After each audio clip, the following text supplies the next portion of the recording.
அனைவருக்கும் வணக்கம். நான் உங்கள் கேவி ஈஸ்வரி. அரசியல் வேட்டை. அதாவதுங்க, நேற்று காலையில் 6 to 7 மணி இருக்கும்.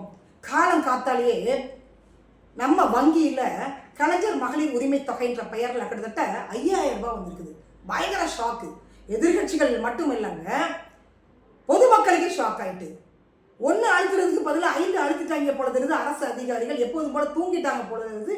நாம நினைச்சிட்டு இருந்தோம். டிவி ஆன் பண்ண பிறகுதான் தெரியுது முதலமைச்சர் இவ்வளவு பெரிய விளக்கத்தை கொடுக்குறாங்க. டினாமினேஷனோட விளக்கத்தை கொடுக்குறாங்க. 3000 ரூபாய் நாங்கள் எதுக்கு கொடுத்தோம், 2000 ரூபாய் நாங்கள் எதுக்கு கொடுத்தோம், இந்த அமௌண்ட் எல்லாம் முடக்கிறதுக்கு ஒன்றிய அரசு அடிமை கட்சி சதி செய்து அப்படின்ற ஒரு விளக்கத்தெல்லாம் அவங்க கொடுத்துருக்குறாங்க. பயங்கர ஷாக் ஆயிட்டு. ஏன்னா 1.31 கோடி தகுதி உள்ள மகளிர் இருக்கக்கூடிய குடும்ப அட்டைதாரர்களுக்கு இந்த தொகையை கொடுத்துருக்குறாங்க. 21 பிரச்சாரத்தில் என்ன சொன்னாங்க, அனைத்து குடும்ப அட்டைதாரர்களுக்கும் சொன்னாங்க. ஆட்சிக்கு வந்த படம் தெரியுது அனைத்து பெண்களுக்கும் தகுதி இல்லை தமிழகத்தை பொறுத்த வரைக்கும், அதனால நம்ம தகுதி பிரித்து கொடுக்கணும் அப்படின்னு சொல்லிட்டு தகுதி உள்ள மகளிருக்கு மட்டும்தான் நாங்கள் 1000 ரூபாய் கொடுப்போம் அப்படின்னு சொல்லிட்டு 28 மாதங்கள் கழித்து 1000 ரூபாய் கொடுக்க ஆரம்பிச்சாங்க. அந்த பணம் தான் இப்போ பார்த்தீங்கன்னா 5000 ரூபாய் கொடுத்துருக்குறாங்க. ஏன்னா தேர்தல் நெருங்கிட்டு இருக்குது இல்லையா, அதனால 3000 ரூபாய் இந்த மந்த்துக்கு, பிப்ரவரி மந்த்துக்கு, மார்ச், ஏப்ரல் 3000 ரூபாய் கணக்கு வச்சுக்கோங்க. அதுவும் போக 2000 ரூபாய் கொடைக்கானல் ஊட்டியெல்லாம் போய் என்ஜாய் பண்ணுங்க, சந்தோஷமா லைஃப்பை என்ஜாய் பண்ணுங்க அப்படின்னு நம்ம முதலமைச்சர் மனசு கொடுத்துட்டாப்ல. யார் அப்பா விட்டு பணம்லாம் நீங்க கேட்கக்கூடாது. இது அரசாங்கத்தோட பணம், யார் அப்பா விட்டு பணத்தை எடுத்து கொடுக்கல. அரசாங்க பணம்னா என்ன அர்த்தம், நம்ம கட்டின வரி பணம் தாங்க இது. நம்ம கொடுத்த பணத்தையே நம்ம கிட்ட எடுத்து கொடுத்து அதற்கு ஒரு பெயர் வச்சாங்க பார்த்தீங்களா, அங்கதான் நிக்கிறாங்க டிஎம்கே. அதனாலதான் இங்க தமிழகத்தை பொறுத்த வரைக்கும் 6 முறை அவங்களால ஆட்சியை பிடிக்க முடிந்தது. ஆட்சியை பிடித்த பிறகு 28 மாதங்கள் கழித்து தான் மகளிர் உரிமை தொகை கொடுக்க ஆரம்பிச்சாங்க டிஎம்கே. அப்ப இப்ப இந்த 3 மாதங்களுக்கு சேர்த்து 3000 ரூபாய் கொடுக்கக்கூடிய நீங்க ஏன் முன்னாடி உள்ள அந்த பேலன்ஸ் அமௌண்ட் 28,000 இருக்கு இல்லையா, அதை சேர்த்து கொடுக்க வேண்டியதுன்ற ஒரு கேள்வியை நம்ம முன் வச்சுக்கோம் முதலமைச்சர் கிட்ட. அவங்க பதில் சொல்லுவாங்கன்றதை நாம எதிர்பார்க்கிறோம். அதே நேரத்தில் இந்த சிறப்பு கோடைக்கால தொகை 2000 ரூபாய் கொடுத்தாங்க இல்லையா, இதற்கு முன்னாடிலாம் ஏன் கோடைக்காலங்கள் வரலையான்ற ஒரு கேள்வி நமக்கு வருது. அதே மாதிரி பொங்கலுக்கு 3000 ரூபாய் கொடுத்தாங்க. லாஸ்ட் இயர் தான் பொங்கலுக்கு 3000 கொடுத்தாங்க. ஏன் அதற்கு முன்னாடிலாம் நீங்க பணம் கொடுக்கவே இல்லை, அப்பெல்லாம் பொங்கல் தமிழர்கள் கொண்டாடலையா அப்படின்ற ஒரு கேள்வி நமக்கு வருது. 5000 ரூபாய் டிஎம்கே கொடுத்த பிறகு எதிர்கட்சிகள் உட்பட நிறைய கட்சிகள் அவங்களுடைய விமர்சனத்தை முன் வச்சாங்க, கண்டனத்தை தெரிவிச்சாங்க. ஏற்கனவே 9 லட்சம் கோடி கடன்ல இருக்குது, நீங்க எப்படி 2000 ரூபாய் வாங்கி நீங்க கொடுத்தீங்க, அப்ப எந்த துறையிலிருந்து நீங்க எடுத்து கொடுத்தீங்க, எந்த நிதியிலிருந்து நீங்க எடுத்து கொடுத்தீங்க அப்படின்ற மாதிரி நிறைய கேள்விகள் உள்ள வருது. அதே மாதிரி தாங்க நம்முடைய எதிர்கட்சி தலைவரான அதிமுகவுடைய பொதுச் செயலாளரான திரு எடப்பாடி கே பழனிசாமி அவங்களும் அவங்களுடைய கண்டனத்தை தெரிவிச்சிருக்கிறாங்க. அதாவது திமுகவுக்கு தோல்வி பயம் விட்டது 2026. என்ன சொல்லி நீங்க மக்கள்கிட்ட ஓட்டு கேட்பீங்க, அதனாலதான் இந்த 5000 ரூபாய் கொடுத்து ஓட்டை ரிஜிஸ்டர் பண்ணி வச்சிருக்காங்கன்னு இபிஎஸ் ஒரு கண்டன அறிக்கை கொடுத்துருக்காங்க. அதே மாதிரி பொம்மை முதல்வரே ஒண்ணுமே செய்யலைங்க, 5000 ரூபாய் கொடுத்துட்டா ஓட்டு போடுவாங்கன்னு அவர் பகல் கனவு கண்டுட்டு இருக்கிறாரு. அதே மாதிரி இந்த டிஎம்கே ஆட்சி வந்த பிறகு 21 to 25 வரைக்கும் தமிழகத்துல விலைவாசி அந்த பட்டியலை அதிமுக ரொம்ப கிளியரா கொடுத்துருக்காங்க. விடியா ஆட்சி, உங்க வீட்டு பில்லே சாட்சின்ற பெயர்ல ரொம்ப கிளியரா பொதுமக்களுக்கு கொடுத்துருக்காங்க. ஸோ நீங்க தப்பிக்கவே முடியாது, ஓடவும் முடியாது, ஒழியவும் முடியாது. அதனால ஓட்டு போடுவாங்கன்னு அந்த எண்ணத்தையே நீங்க தூக்கி போடுங்கன்னு மிகப்பெரிய ஒரு கண்டன அறிக்கையை இன்னைக்கு இபிஎஸ் கொடுத்துருக்காங்க. அதே மாதிரி குலவிளக்கு திட்டத்தின் கீழ் 2000 ரூபாய் நாங்க தான் முதல்ல அனௌன்ஸ்மெண்ட் கொடுத்தோம். அதை அப்படியே ஸ்டிக்கர் ஒட்டி இன்னைக்கு மக்கள் மத்தியில அதை சொல்லியிருக்கிறாரு ஸ்டாலின். அப்ப ஒட்டுமொத்தமாக 2026 அவங்க ஆட்சி பிடிக்க மாட்டாங்கன்ற முடிவுக்கு அவர் வந்துட்டாரு. அதனாலதான் அவருக்கு தோல்வி பயம். என்ன சொல்லி வாக்கு கேட்க முடியும், அதனால பரவாயில்லங்க, எப்போதும் போல உங்க யுத்தி என்னங்க, கடைசி ஆயுதம் என்னங்க, இந்த 5000 ரூபாய் தான். அவங்க பணத்தால தான் அடிப்பாங்க மக்களை, அப்படிதான் ஆட்சியை பிடிச்சாங்க. அதே மாதிரிதான் இன்னைக்கு 5000 ரூபாய் தூக்கி வீசி இருக்கிறாங்க அப்படின்னு நம்முடைய இபிஎஸ் கண்டன அறிக்கையை வெளியிட்டு இருக்கிறாங்க. அதே நேரத்தில் சமூக வலைத்தளங்களில் பார்க்கும்போது நிறைய பெண்கள் கொதிச்சு வீடியோ போட்டுக்கிறாங்க. ஏங்க 1.31 கோடி குடும்ப அட்டைதாரர்கள் கொடுத்தீங்க, எங்களுக்குலாம் ஏன் கொடுக்கவே இல்லை, அந்த மகளிர் உரிமை தான் எங்களுக்கு வரவே இல்லை, இந்த 2000 எங்களுக்கு வரவே இல்லை, என்ன கணக்கு, அப்போ நாங்களாம் தமிழகத்தில் இல்லையா அப்படின்ற ஒரு கேள்வி அவங்க முன் வச்சுட்டாங்க. பாவம், உண்மையிலே எனக்கு வருத்தமாக இருக்கு அந்த வீடியோக்கெல்லாம் பார்க்கும்பொழுது. அதே மாதிரி 1.31 கோடி ரூபாய் இன்று 2000 கணக்கு போடுங்க நீங்க. அந்த அமௌண்ட்டுக்கு தமிழ்நாட்டில் ஏன் தொழிற்சாலையை நீங்க நிரூபிக்க கூடாது?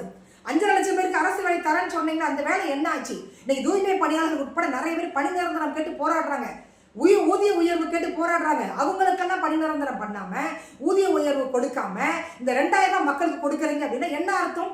ஓட்டுக்கு 2000 ரூபாய் பட்ட பகல்ல தேர்தல் ஆணையம் முன்னாடியே கண் முன்னாடியே கொடுத்துருக்கிறீங்க. அப்படிதான் நாம எடுத்துக்கணும். இந்த பணம் அப்படிதான் வந்திருக்கு. அதனாலதான் காலம் காத்தாலேயே இந்த விஷயத்தை அப்படி கசிய விடாம ரகசியமா வந்து 5000 ரூபாய் போட்டுக்கிறாங்க. அதே நாள்ல நீங்க பாத்தீங்க அப்படின்னா சென்ட்ரல் ரிசர்வ் பேங்க்ல கிட்டத்தட்ட 4000 கோடி வந்து தமிழக அரசு கடன் வாங்கியிருக்குதா ஒரு செய்தி வருது.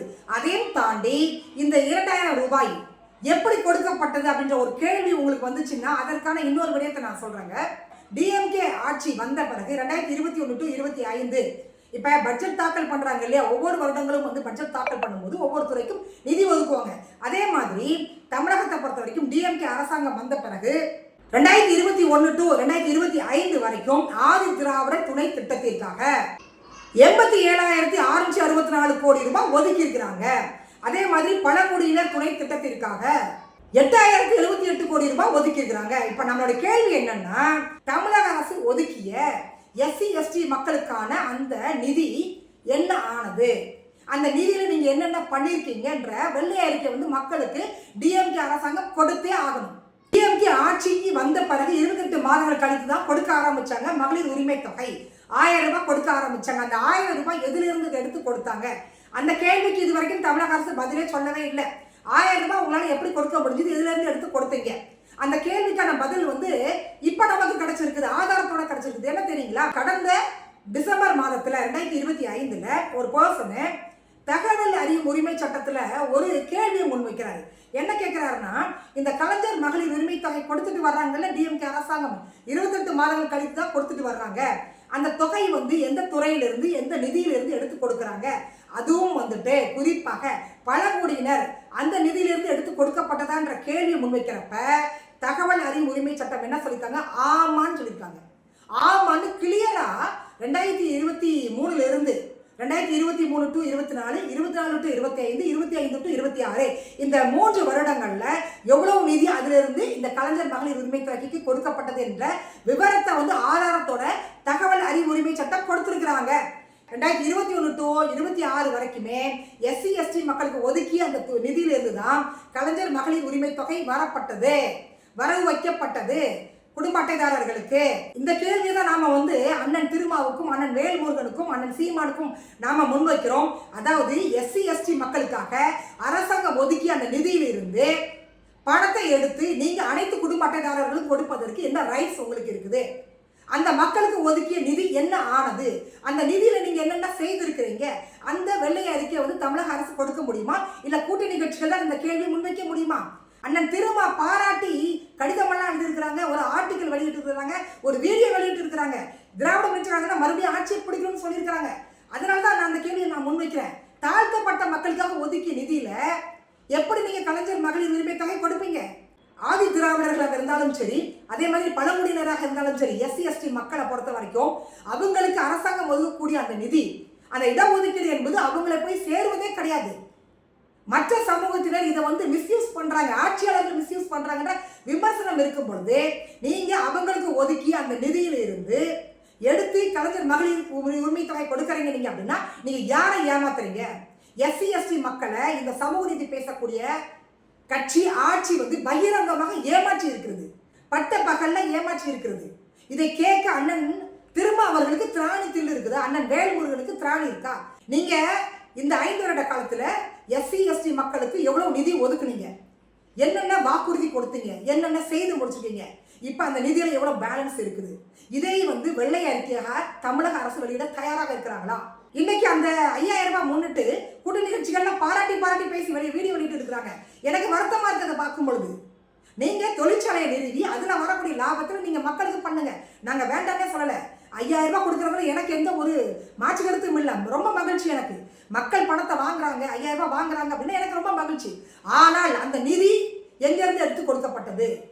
SC/ST மக்களை வஞ்சித்து மற்ற மக்களை வந்து சமாதானப்படுத்தி அவங்கள வந்து சந்தோஷப்படுத்தி ஓட்டை வாங்கக்கூடிய ஒரு வேலையை இன்னைக்கு டிஎம்கே பண்றாங்கன்னா இது யாருக்கு செய்த துரோகம்?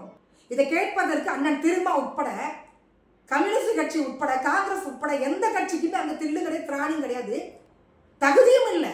யாருக்காக ஒதுக்கப்பட்ட நிதி அது? இந்த 5 வருடங்கள்ல நீங்க என்ன பண்ணீங்க SC/ST மக்களுக்கு? இன்னைக்கே வந்து அவங்க பாதிக்கப்பட்டு இருக்கிறாங்க. இடஒதுக்கீடு அவங்களுக்கு போய் சேருதா? அதை அவங்க கரெக்டா பயன்படுத்துறாங்களா? பாதிக்கப்பட்டவங்களுக்கு போய் சேருதா? அதுதான் நம்மளோட கேள்வி. கேட்டா சமூக நீதி பேசக்கூடிய கட்சி ஆட்சின்றீங்க, பாதிக்கப்பட்ட மக்களுக்காக ஒதுக்கி நிதியிலிருந்து நீங்க எடுத்து கொடுத்துட்டீங்க. ஆனால் பொருளாதார வளர்ச்சியில தமிழ்நாடு ஃபர்ஸ்ட், இந்தியாவிலேயே ஃபர்ஸ்ட் மாநிலம் அப்படின்றாங்க. அப்போ அதற்கான அமௌண்ட் எல்லாம் எங்க?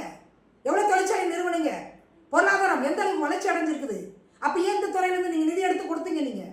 ஸோ இதைத்தான் கண்டிச்சு நம்மளுடைய இபிஎஸ் வந்து அறிக்கை கொடுத்துருக்காங்க. உங்களுடைய கமெண்ட் என்னன்றது நீங்கள் பதிவு பண்ணுங்க. மீண்டும் சந்திக்கலாம். நன்றி, வணக்கம்.